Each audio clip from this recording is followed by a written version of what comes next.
My question is like. Oh, my bad. My question is, will you do it to your relatives? You asking me directly? I mean, anybody really. Anybody want to answer?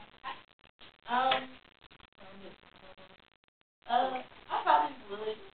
Like, no, because, like, I don't want to see my mom, like, sitting there. Like, if I know she in pain, she's sitting here crying and stuff like that. I don't like seeing stuff like that. I don't want to see pain, but I don't mind, like, if you go peacefully.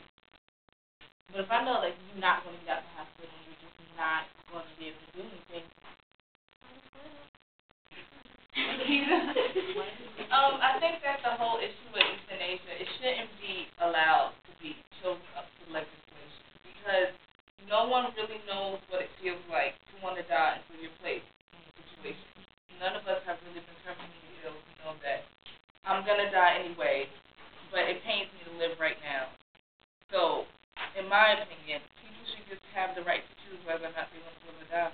Because even if a family member is like, no, I don't want them to die, you don't know what they're going through, not only physically, but mentally and emotionally. Pulling the plug is the same thing. You know, a family member can choose to pull the plug. They choose that for you.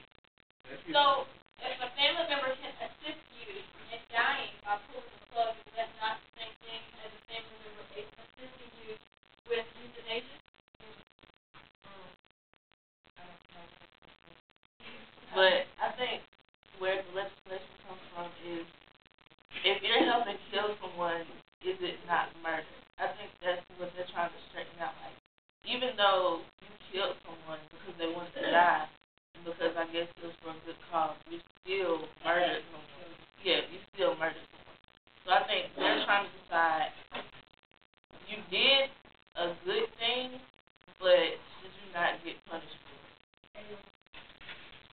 My question is like, what's the difference between killing someone for a crime and killing someone for a crime? You guys know that?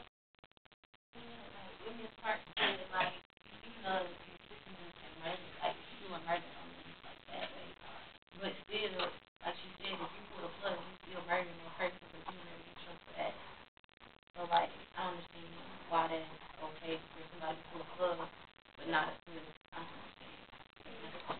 Like the issue with pulling the plug is that usually if someone is on life support, they're brain dead, which essentially they are dead to doctors because they have no logical function, they have no chance of improving in life, yet they still breathe. So to pull a plug on someone that is never gonna get better,